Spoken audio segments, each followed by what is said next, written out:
Bonjour à tous, aujourd'hui nous allons parler de l'ensemble des nombres rationnels que l'on appelle Q.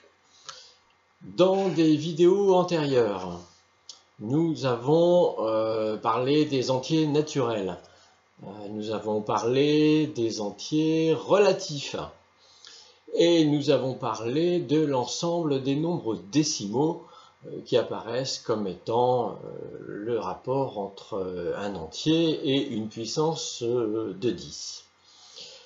On s'est aperçu que certains nombres n'étaient pas décimaux.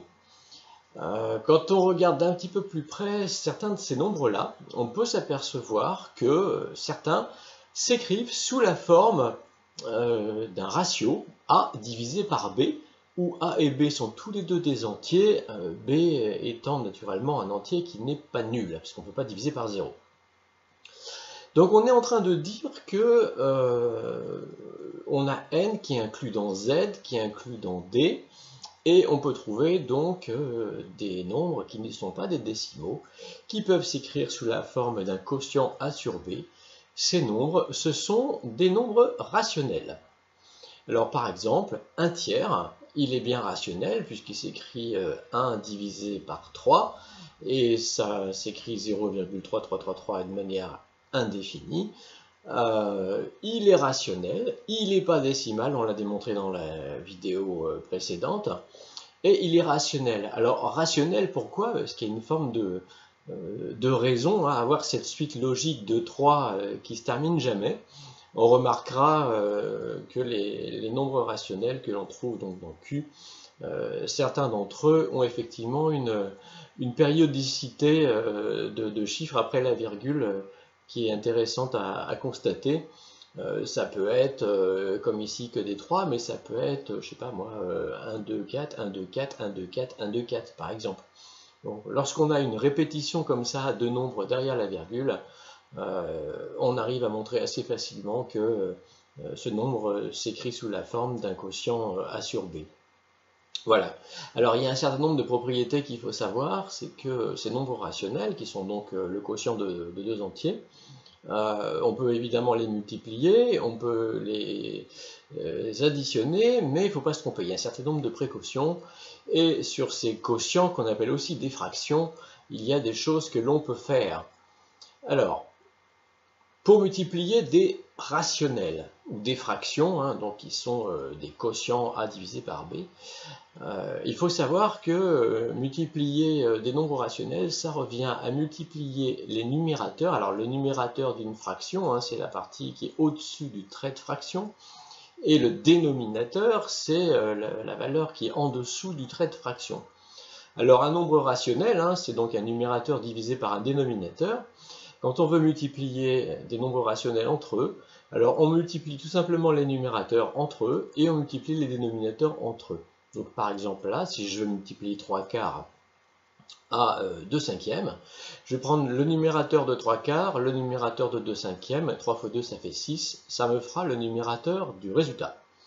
Et pour ce qui est des dénominateurs, c'est pareil, je prends le dénominateur de la première fraction, le dénominateur de la deuxième, je multiplie les deux dénominateurs et ça me donne 4 fois 5, 20, le dénominateur de ma fraction résultat. Donc voilà comment on multiplie les nombres rationnels, c'est facile, on multiplie tout ce qui est en haut ensemble et tout ce qui est en bas ensemble, et ça fait un résultat. Une autre propriété qui est intéressante à savoir, c'est lorsque j'ai un nombre rationnel ou une fraction, comme par exemple 6 vingtièmes ici, je peux multiplier le haut et le bas par un même nombre sans que ça change le résultat. Donc par exemple ici, j'ai multiplié le haut par 1 demi et le bas par 1 demi. 6 multiplié par 1 demi, ça fait 3. 20 multiplié par 1 demi, ça fait 10. Et donc le résultat est 3 dixièmes. Ça va marcher pour n'importe quel nombre rationnel. Je peux multiplier ou diviser les deux parties de ce nombre, c'est-à-dire le numérateur et le dénominateur, par la même chose. Voilà, donc ça vous savez multiplier des nombres rationnels entre eux ou multiplier des nombres rationnels par ce que vous voulez en fait. Alors pour additionner ou soustraire des nombres rationnels, il faut être un petit peu plus vigilant. Parce que par exemple, si vous voulez ajouter 2 tiers et 3 quarts, ça ne va pas pouvoir s'ajouter brutalement. Il va falloir qu'on rende ces fractions en quelque sorte compatibles. Il va falloir s'arranger pour transformer chacun des deux nombres en des nombres qui ont le même dénominateur. Alors comment est-ce qu'on fait? Alors si on a un dénominateur ici à 3 et l'un ici à 4,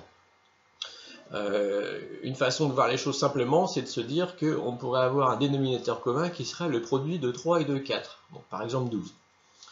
Donc si je veux obtenir 12 comme dénominateur, il faut que pour la première fraction, je multiplie le haut et le bas par le même chiffre, et ça j'ai le droit de le faire, mais par le même chiffre qui fait que je vais trouver 12 dénominateurs. Donc je vais multiplier par 4. Donc je vais faire 2 multiplié par 4 et 3 multiplié par 4. C'est ce que j'ai ici. Et donc je vais avoir au dénominateur 3 fois 4. Ma deuxième fraction, là, mon deuxième nombre rationnel, 3 quarts. Si je veux avoir 12 au dénominateur, il faut que je multiplie par 3 en bas. Donc si je multiplie par 3 au dénominateur, pour pas que ça change la valeur de mon nombre rationnel, il faut que je multiplie aussi le numérateur par 3. Donc c'est ce que j'ai fait ici. J'ai fait 3 fois 3 au numérateur, 3 fois 4 au dénominateur, ce qui fera un dénominateur égal à 12. Du coup, je vais avoir deux fractions équivalentes qui vont être toutes les deux avec le même dénominateur qui est 12. Et là, je vais pouvoir ajouter brutalement les numérateurs. Alors le dénominateur commun, il va rester commun, c'est 12. Donc je vais avoir des douzièmes et des douzièmes, ça fera encore des douzièmes. Donc le dénominateur, il va rester à 12. Et je vais pouvoir ajouter les numérateurs. Donc là, je vais avoir 8 plus 9, ça fait 17. Et comme j'ai ajouté que des douzièmes, eh ben, je vais garder mon 17 douzièmes. Voilà, on a dit le principal sur les nombres rationnels, sur les fractions, quelque part c'est pareil. La petite différence entre fraction et nombre rationnel, c'est qu'un nombre rationnel et une fraction numérique, c'est la même chose. Par contre, on verra un petit peu plus tard que des fractions, on peut en écrire d'une manière tout à fait formelle, avec des lettres et sans chiffres. Et on verra que d'ailleurs les règles de calcul sont similaires. Voilà, vous savez tout sur les nombres rationnels, sur les propriétés de Q, et donc je vous encourage à faire tout un tas d'exercices sur ces sujets. Voilà, à bientôt.